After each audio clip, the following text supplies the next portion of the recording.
a un acteur qui est à la fois sur le gaz et sur le pétrole, dont les exportations sont dédiées en majorité à la zone asiatique et en particulier à la Chine. Donc concrètement, là aujourd'hui, si c'est pas tant soit la baisse de la production qui est un problème, c'est si les exportations baissent. Et là, les exportations, vous allez avoir obligatoirement des tensions sur le marché spot.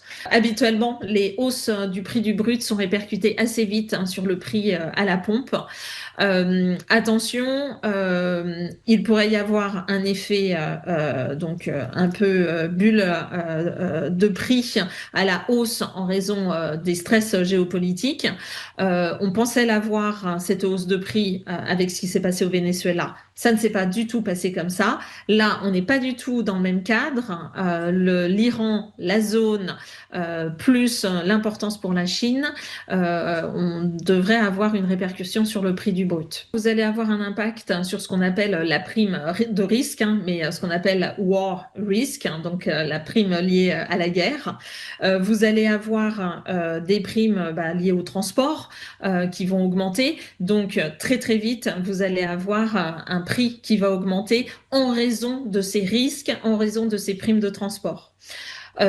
Au-delà de cela, vous allez avoir après les tensions géopolitiques et la peur que Hormuz ferme et la peur que la zone s'enflamme. Et donc là, on pourrait avoir à moyen terme un impact beaucoup plus important que juste la prime de risque sur le prix spot.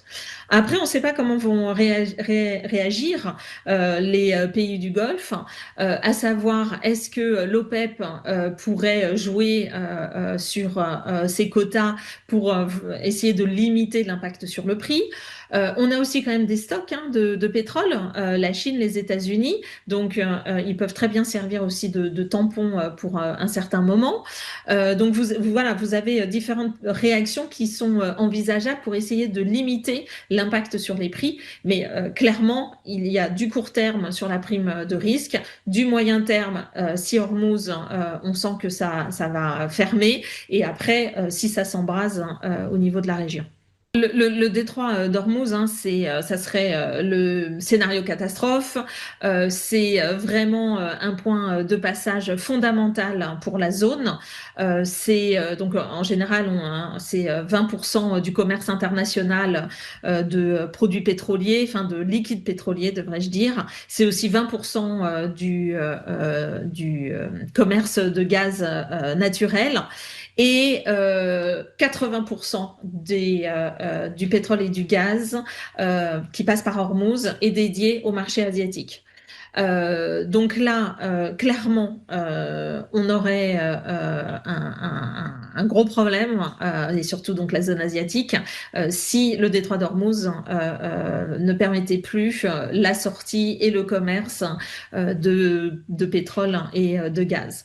Après, attention, c'est aussi impacter l'Iran. C'est-à-dire que l'Iran, si elle prenait la décision de bloquer le détroit d'Ormuz, c'est se faire du mal à elle-même. Le détroit d'Ormuz est vital pour l'économie iranienne, est vital pour la zone.